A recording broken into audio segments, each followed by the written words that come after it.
Hello readers, I'm back with another journal spread and 15 thoughts about Alondra by Gina Femia. Today's my stop on the Hear Our Voices book tour, and I'd like to thank them, the publisher, and the author for this opportunity. Alondra is a YA LGBTQ coming-of-age story that takes place in Coney Island, Brooklyn, and in it, the main character, Alondra, is wrestling both physically and metaphorically with her identity and her home life. This story does include bisexual representation, and that is why for my first doodle, I am coloring in the bisexual flag. It might actually be one of the more simple drawings on this page, and yet it still took me a little bit to color in an outline. The next doodle is the WWE logo, and as someone who used to watch wrestling as a kid, I was trying to figure out what the difference between WWE and WWF was, and so WWE is World Wrestling Entertainment, and WWF was the World Wrestling Federation, and the differences there are that WWF lost a trademark lawsuit against the World Wildlife Foundation. Yeah, so they had to change their name because of that, and that was not something I knew beforehand, so that was interesting to learn. I was born and raised in Brooklyn, and every summer I would make a trip to Coney Island, sometimes more than once, to go to the beach, to go to Astroland Park, to ride the rides, get some cotton candy, to play some of the carnival games and stuff like that. But the train that I used to use to get there was the F train, and the D and the Q also run on the same line, and so that's why I am coloring in the little icons for that train line. The Brooklyn Aquarium was also in that general area, and the fact that I was familiar with all these locations was part of the reason that I was super excited to read this book. I don't know if I still have it, and it's kind of funny to think about, but at some point I had a t-shirt that had the orange F train circle on it, and it's just really funny to think about kind of like repping your train line. In the story, Alondra wants pink hair, and like high five to her. I think pink hair is like the coolest fashion color to have, and I had pink hair for like 5 to 6 years, and even though I don't have it anymore, I think about dyeing my hair pink all the time. I really like that the story mentions YouTube from a couple of different aspects. Alondra does watch a specific channel that she's influenced by, but also she and her friends want to make wrestling videos that they can then share on the internet. Excuse my cat for jumping in here this last second, but I just really liked how YouTube was integrated into the story. I don't eat hot dogs much anymore, but you best believe that when I did, it was often at Coney Island, and it was definitely a Nathan's hot dog. So I loved that that was mentioned in the story as well.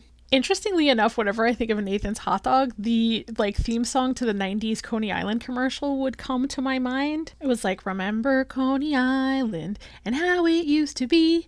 Now it's everything it ever was and more.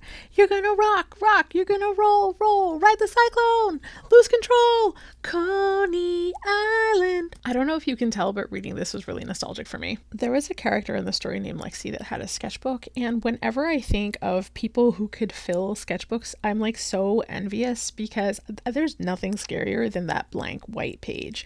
I am so impressed by artists who can fill sketchbooks.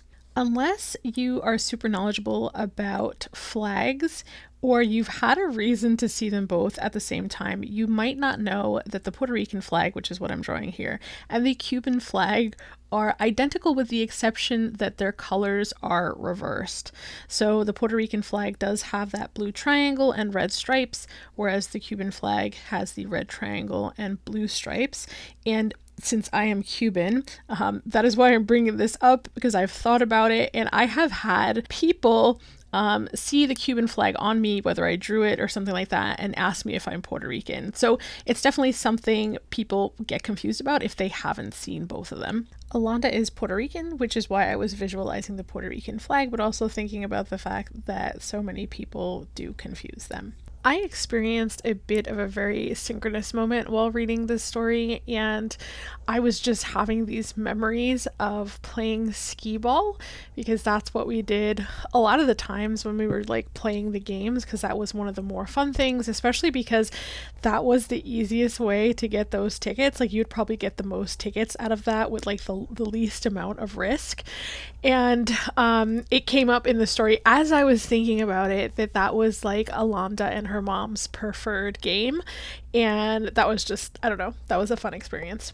At some point, Alondra finds a diary, and I don't know if this is a trope that just comes up a lot, whether it be in TV shows or movies or whatever, but as someone who has kept many a diaries, I always think about somebody finding them after I've passed away and just like re-experiencing my life, and I just hope it's really interesting for them to read. There's a moment where Alondra's guardian starts bringing up the birds and the bees, so that's what I'm drawing here. We're starting off with the bee and then we'll move on to the bird shortly, but that is such a difficult discussion to have with kids. It's just awkward. I don't know if it's more awkward for the parents or more awkward for the kid, probably for the kids, but that I don't think I ever got that discussion because I was raised by like my godparents who were very old-fashioned and old. But I'm glad that Alondra had Teresa who was willing to have that discussion with her. Of course, like I said, you can't mention skee ball without also talking about those prize tickets, which is what I'm drawing here.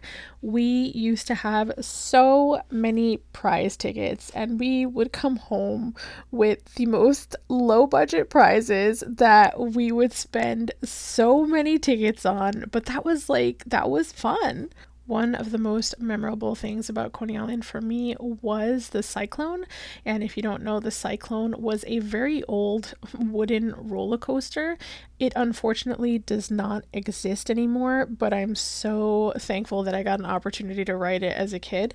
I don't remember if this is something that was always available or if it was some kind of anniversary event, but I know one year I went with my mom and we each got a little punch card that allowed us to ride the Cyclone 10 times in a row. And after the 10th time, you feel like you are still in motion, even though you're not. It was definitely a scary experience. The Cyclone had a very steep drop in the front. I remember one time getting to the top and leaning over the edge and almost falling out of the roller coaster. I think it's funny what kind of things happen to resonate with you and really help put you in the story. And for me, one of those things was the reminder that in New York City, central air isn't super common. So a lot of the times you're dealing with that summer heat with fans, and if you're privileged enough, you might have an air conditioner. For my last thought and last drawing, I have the parachute drop that is a defunct ride at Coney Island, and it is now a landmark. There has always been this urban legend that the reason the ride closed down was because someone died on it,